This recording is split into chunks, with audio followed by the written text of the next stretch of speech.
ವಿಧಾನಮಂಡಲದ ಅಧಿವೇಶನಕ್ಕೆ ವಿಪಕ್ಷದವರ ಸ್ವಾಗತಕ್ಕೆ ಮರಾಠಿ ಭಾಷೆಯಲ್ಲಿ ನಾಮಫಲಕ ಅಳವಡಿಸಿದ್ದ ರಾಜ್ಯ ಬಿಜೆಪಿ ಉಪಾಧ್ಯಕ್ಷ ಅನಿಲ್ ಬೆನಕೆ ನಾಮಫಲಕಕ್ಕೆ ಕಿತ್ತೂರು ಕರ್ನಾಟಕ ಸೇನೆಯ ಕಾರ್ಯಕರ್ತರು ಶನಿವಾರ ಕತ್ತರಿ ಹಾಕಿ ಆಕ್ರೋಶ ಹೊರಹಾಕಿದ್ದಾರೆ.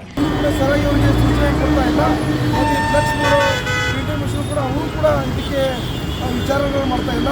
ಮರಾಠಿ ಭಾಷೆಯಲ್ಲಿ ನಾಮಫಲಕಗಳನ್ನು ಹಾಕಿ ಇಲ್ಲಿ ಕನ್ನಡ ಸ್ವಾಭಿಮಾನಿ ಕನ್ನಡಿಗರಿಗೆ ಮನಸ್ಸಿಗೆ ನೋವು ಕೆಲಸ ಮಾಡ್ತಾ ಇದ್ದಾರೆ. ಅದಕ್ಕಾಗಿ ಇವತ್ತು ಕಿತ್ತೂರು ಕರ್ನಾಟಕ ಸೇನೆಯ ರಾಜ್ಯ ಪದಾಧಿಕಾರಿಗಳು ಯುವ ಘಟಕದ ಪದಾಧಿಕಾರಿಗಳು ಏನು ನಾಮಫಲಕ ಕಂಡ ತಕ್ಷಣ ಇವತ್ತು ಈ ಸ್ಥಳಕ್ಕೆ ಬಂದು ಇವತ್ತು ನಮ್ಮ ಪದಾಧಿಕಾರಿಗಳು ಈ ಬ್ಯಾನರ್ನ ತೀರ್ಮಾನ ಮಾಡಿದ್ದಾರೆ, ಅಲ್ಲಿ ಹರಿದಾಕಿದ್ದಾರೆ. ಇದೇ ಲಾಸ್ಟು.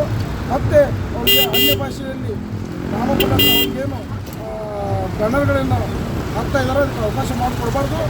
ಮತ್ತೆ ಅವಕಾಶ ಮಾಡಿಕೊಟ್ಟಿದ್ದಲ್ಲಿ ಮತ್ತೆ ಆ ಬ್ಯಾನರ್ಗಳನ್ನು ಅರಿಯುವಂಥ ಕೆಲಸ ನಮ್ಮ ಕಾರ್ಯಕರ್ತರು ಮಾಡ್ತಾರೆ ಅಂತ ಹೇಳಕ್ಕೆ ನಾವು ಎಚ್ಚರಿಕೆಯನ್ನು ಕೊಡ್ತಾ ಇದ್ದೀವಿ.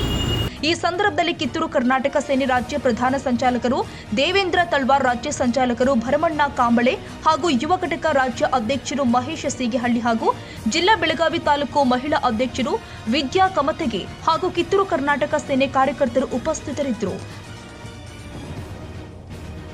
ಈ ವಿಡಿಯೋ ನಿಮಗೆ ಇಷ್ಟವಾದರೆ ಲೈಕ್ ಮಾಡಿ. ಇನ್ನಷ್ಟು ಹೀಗೆ ಆಸಕ್ತಿದಾಯಕ ವಿಡಿಯೋಗಳನ್ನು ಪಡೆಯಲು ನಮ್ಮ NTV ನ್ಯೂಸ್ ಚಾನೆಲ್ ಅನ್ನು ಸಬ್ಸ್ಕ್ರೈಬ್ ಮಾಡಿ. ಪಕ್ಕದಲ್ಲಿ ಇರುವ ಬೆಲ್ ಐಕಾನ್ ಅನ್ನು ಒತ್ತಿ. ನಿಮ್ಮ ಬೆಂಬಲವೇ ನಮಗೆ ಸ್ಫೂರ್ತಿ.